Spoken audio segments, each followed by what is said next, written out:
the tallest tree. For the ivy and the climbing plant shall bring you to your knees. My roots they hold this hill together, entwined in soil and salt, wound between the gorse and heather and round a stone and a rock. Young Mary, she had children three, white and black and green. One was good and one was bad, and one had woes unseen. Her younger, she was sweet and good, as pretty as a pearl. The second had a black and hard, nasty little girl. The third, she had no heart at all, just emptiness within. She swore one day she'd find a way to steal one from her kin. Hello and welcome to the December issue of Cry Me a Torch Song, the video version.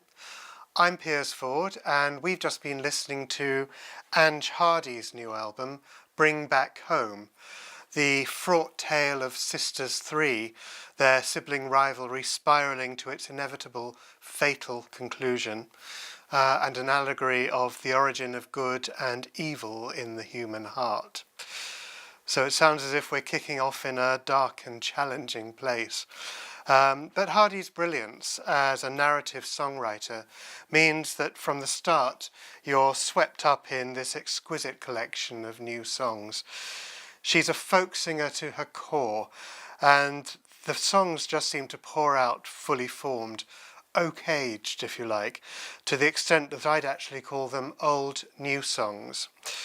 They conjure a rich, wooded landscape in which the tales are defined by time and place, like the most finely honed short stories. This is her sixth studio album, and I think it's her best yet. There's a sense of completeness about it, helped in no small part by the band, which absorbs her voice as if it's just another instrument. It isn't a Christmas album, but it's certainly a record for winter fireside listening. I don't mean by that it's cosy, but just listen to the lyrics and read Hardy's notes about the songs, and you'll find plenty of turbulence and anxiety in there, in search of resolution. There are politics too. What May You Do for the Jam was her visceral response to the Prime Minister's soundbite-friendly promises for the just about managing. But most of all, there is Ange Hardy's voice, which has a pure and timeless quality and sometimes seems to come through the airwaves like a nurturing echo from another age. Let the girls run into the woods and climb the tallest tree. For the ivy and the climbing vine shall bring you to your knees. My roots they hold this hill together, entwined in soil and salt, wound between the gorse and heather and round to stone and rock.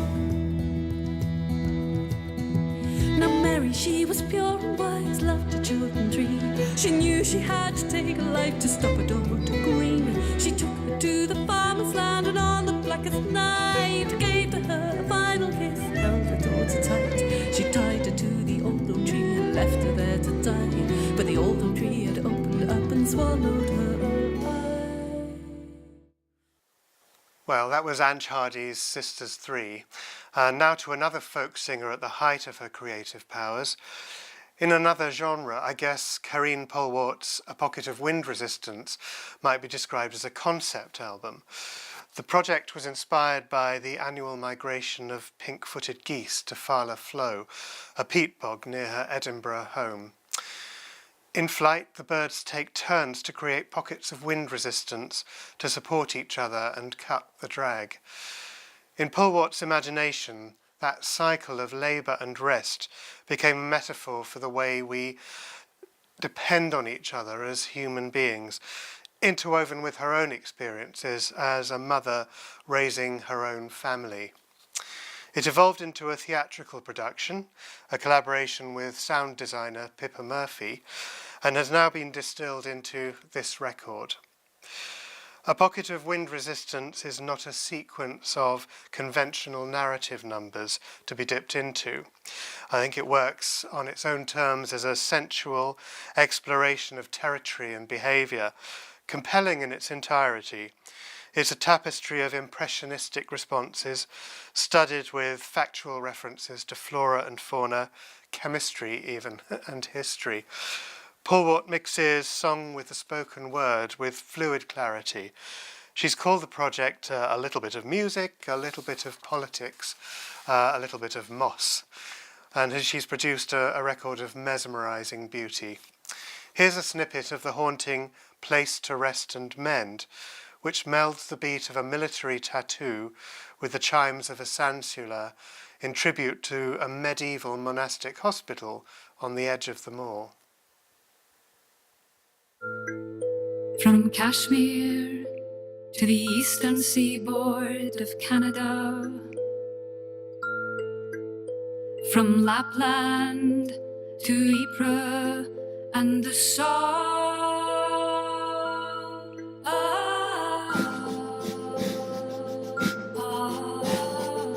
In the night, Will still hears the artillery fire, the burning of flesh, the breaking of bone, the crashing and smashing of earth and stone. But it would not be the worst sound he'd hear in his life.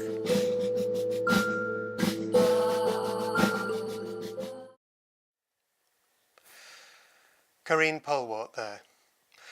Okay, now for a change in style, tone and genre. In another age, Jane MacDonald, I think, would have been a megastar of British television.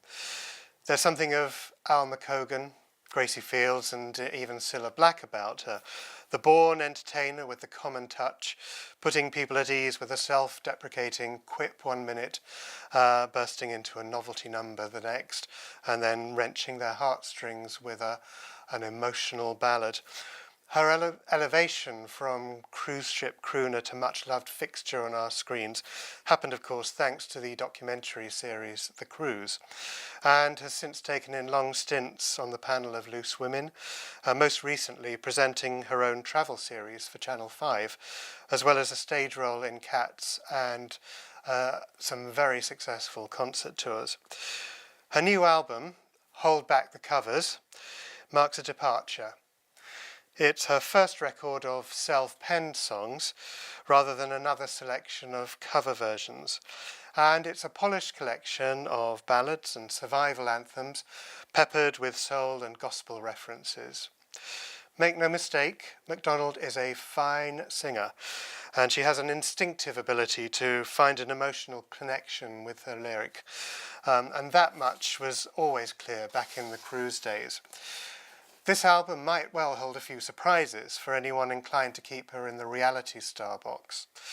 Here she is on reliable territory, a life-affirming nod to the relationship between the performer and their audience, the singer of your song.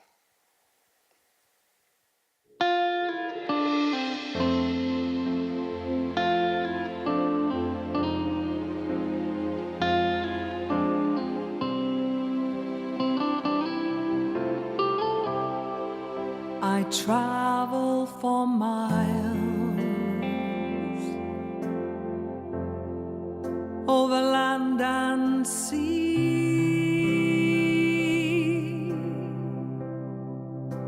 chasing a dream for you and for me, singing the song of everyone's lives,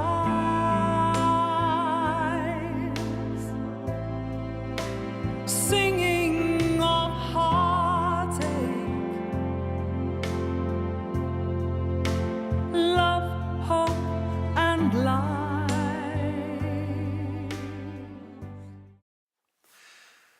That was Jane MacDonald, the singer of your song.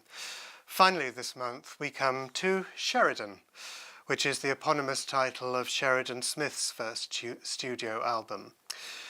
The record's been launched in a bit of a phoenix moment for the acclaimed actor, who's returning to the spotlight after a period of recovery from personal and health problems, which have been candidly discussed by Smith herself.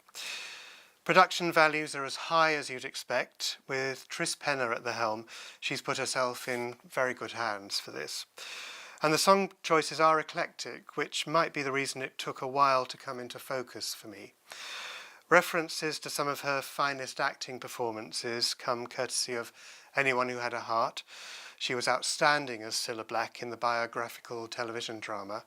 And My Man, a song which doesn't feature in the musical Funny Girl, but was made famous by Fanny Bryce, who was played by Sheridan Smith in the recent production of that show.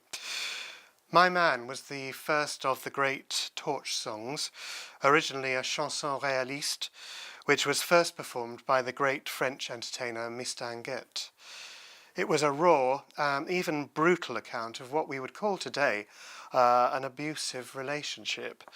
And to be honest, I do prefer a more dramatic interpretation than the brassy big band version which Smith has opted for here. Which is a little ironic, because there's plenty of drama elsewhere, not least in the sumptuous aching takes of Mad About the Boy and the Timmy Euro classic Hurt. And that's really her strength as a singer.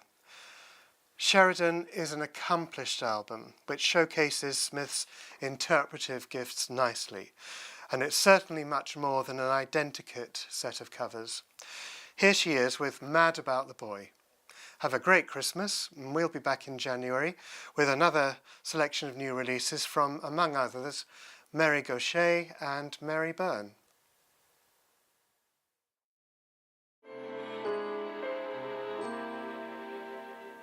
I'm mad about the boy. I know it's stupid to be mad about the boy. I'm so ashamed of it, but must admit the sleepless nights I've had about the boy.